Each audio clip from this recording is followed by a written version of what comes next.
Hello guys, welcome back to my YouTube channel R D study 99। और इस video में हम बीए सेकेंड ईयर के सिलेबस को डिस्कस करेंगे, यानी कि थर्ड सेमेस्टर के सिलेबस को हम इसमें देखेंगे। तो जो थर्ड सेमेस्टर का टॉपिक है वो है history of India from 1206 to 1707, यानी कि हमने इसमें भारत का इतिहास पढ़ना है 1206 से लेकर 1707 तक, यानी कि जो मिडाइवल पीरियड था, मध्यकालीन भारत हम इसमें पढ़ेंगे। तो हम इसके टॉपिक्स को देखते हैं, आगे सिलेबस को देखते हैं कि इसमें हमने क्या क्या पढ़ना है। तो पहला टॉपिक जो आता है हमारा वो है दिल्ली सल्तनत की नींव, विस्तार और समेकन, कि जो दिल्ली सल्तनत का विस्तार किस प्रकार से हुआ उसके बारे में हमने इसमें पढ़ना है, उसका एक्सपेंशन कैसे हुआ और उसका जो नींव पड़ी वो कैसे पड़ी उसके बारे में हमने इसमें पढ़ना है।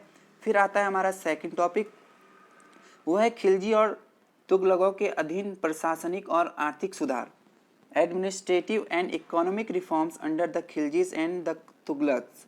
तो इसके बारे में हमने इसमें पढ़ना है। और जो हमारा थर्ड टॉपिक है वो है राइज ऑफ भक्ति and Sufism and its impact on Indian society, यानी कि जो भक्ति आंदोलन शुरू हो गए थे, सूफिज्म शुरू हो गया था, भक्ति और सूफीवाद का उदय भारतीय समाज पर इसका क्या प्रभाव पड़ता है उसके बारे में हमने इसमें पढ़ना है। उसके बाद जो हमारा फोर्थ टॉपिक आता है वो है प्रांतीय साम्राज्य। इसमें हमने विजयनगर और बहमनी साम्राज्य को देखना है। उसके बाद जो हमारा टॉपिक है वो है second Afghan state, Sher Shah administration and land reforms, जो दूसरा अफगान राज्य था उसके बारे में पढ़ना है, और जो शेर शाह का प्रशासन था और जो शेर शाह के जो भूमि सुधार थे उसके बारे में भी हमने इसमें पढ़ना है। उसके बाद जो हमारा अगला टॉपिक है वो है मुगल राज्य का उद्भव और समेकन, और इसके अंतर्गत हमें बाबर की जो विक्ट्रीज थी, बाबर की जो विजय थी उसके बारे में पढ़ना है, और हुमायूं के सामने क्या क्या कठिनाइयाँ आती हैं और उसकी विफलता के बारे में हमने पढ़ना है।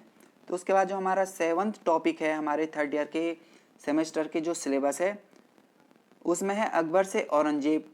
यहाँ पे हमने इनका प्रशासनिक ढांचा देखना है, और जो मनसबदार और जागीरदारी व्यवस्था थी उसके बारे में देखना है। अकबर और औरंगजेब की जो धार्मिक नीति थी उसके बारे में भी हमने पढ़ना है। और उसके बाद का जो हमारा टॉपिक है वो है मध्ययुगीन काल में सांस्कृतिक संश्लेषण, कि किस प्रकार से जो मध्यकाल में संस्कृति में जो चेंजेस आते हैं उसके बारे में हमने इसमें पढ़ना है। और उसके बाद जो हमारा लास्ट टॉपिक है वो है emergence of Maratha power and achievements of Shivaji, यानी कि जो मराठा शक्ति का उदय होता है और शिवाजी की उपलब्धियों के बारे में हमने इसमें पढ़ना है। तो यदि आपने हमारा चैनल सब्सक्राइब नहीं किया है तो प्लीज़ हमारे चैनल को सब्सक्राइब करें और बेल आइकन दबाना ना भूलें।